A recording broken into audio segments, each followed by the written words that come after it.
Hello বন্ধুরা, তো আজকে হলো সানডে আর সানডে স্পেশাল মা বাড়িতে আজকে বানাচ্ছে ডিম বিরিয়ানি। মায়ের হাতের ডিম বিরিয়ানি জাস্ট অসাধারণ। বিরিয়ানির জন্য মাকে এখানে আমি আলুগুলো কেটে দিয়েছি আর তারপর আলুগুলো এখানে ধুয়েও দিয়েছি। এদিকে দেখো এটা বিরিয়ানির চাল, এটা এখন মা ভালো করে ধুয়ে নেবে। আর এদিকে দেখো ডিমগুলো সেদ্ধ হয়ে গেছে, এগুলো মা এখন ছাড়িয়েও নিয়েছে।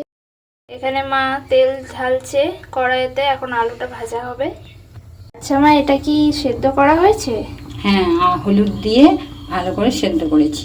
আচ্ছা, এগুলো ভাজার জন্য কড়াইতে দিলাম।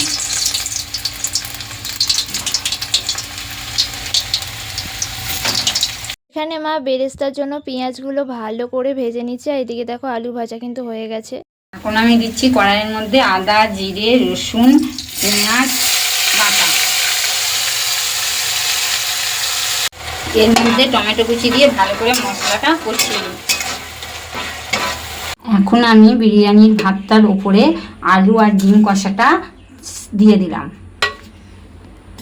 এবার আমি বেরেস্তার জন্য যে পেঁয়াজ ভাজাটা করেছিলাম সেটা ওপর থেকে দিয়ে দিলাম। এবার বিরিয়ানির মশলাটা ওপর থেকে দিয়ে দিলাম। একটু আমি কেওড়া জল ওপর থেকে দিয়ে দিলাম।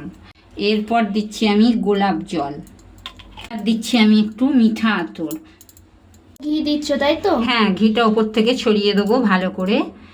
এবার ভালো করে ঢাকা দিয়ে 15 মিনিট দমে দিতে হবে।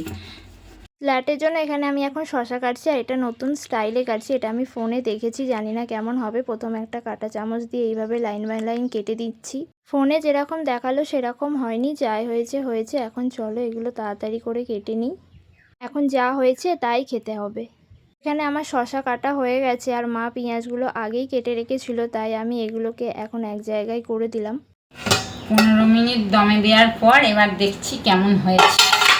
মা এখানে প্লেটে বিরিয়ানি দিয়ে দিয়েছে, চলো এখন খেয়ে দেখার পালা এটা কেমন হয়েছে। সত্যি কথা বলতে প্রত্যেকবারের মতো এবারেও বিরিয়ানিটা দারুণ হয়েছিল।